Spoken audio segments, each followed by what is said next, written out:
नमस्कार। जैसा एक छोटी सी बात है जो आप लोगों के बीच में रखना चाहता हूँ। ये पीछे देख रहे होंगे प्रोजेक्ट है हमारा जो बिल्कुल डेवलप हो चुका है। इसकी रोड वगैरह काम हमें करना है। बारिश थी पिछले 2-3 दिन इसलिए नहीं हुआ, तब तक ये शुरू हो जाता है।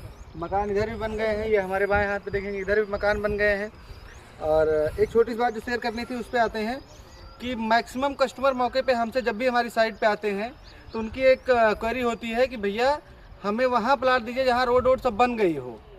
और इस रिक्वायरमेंट के साथ उनको चाहिए होता है कि फ्लेक्सिबल EMI मिल जाए, फ्लेक्सिबल मोड ऑफ पेमेंट मिल जाए, तुरंत बाउंड्री पे उनको एक सस्ते रेट में प्लॉट भी मिल जाए। तो महोदय, अगर आपको पूरे डेवलपमेंट एरिया में प्लॉट लेना है तो फिर रेट आपके हिसाब से बिल्डर नहीं देगा। आपको उस फेज की तरफ जाना चाहिए। अगर आप इन्वेस्टमेंट के पर्पज़ से हैं तो आपको उस फेज की तरफ जाना चाहिए जो अभी इनका डेवलप हो रहा है, जिस पे अभी मिट्टी काट रहे हैं, रोड बना रहे हैं, जिस पे इनका अपकमिंग फेज है।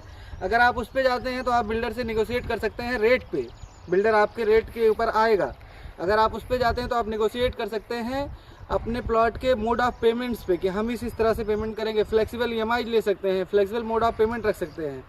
तो और अभी जो ये डेवलप हो चुके फेज हैं इनके प्लॉट के रेट अलग हैं, जो अपकमिंग हैं उनके प्लॉट के रेट अलग हैं। और जो अपकमिंग हैं उनमें अगर आप इन्वेस्ट करते हैं तो डेवलप और अनकमिंग के बीच में जो आपका वेरिएशन है वही आपका मेन प्रॉफिट होता है।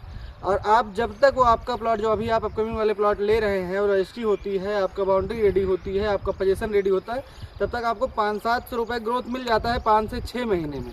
तो अगर आप उस फेज की तरफ जाते हैं तो आपको ज़्यादा फ़ायदा है। अपने अनुभव के साथ मैं कह रहा हूँ।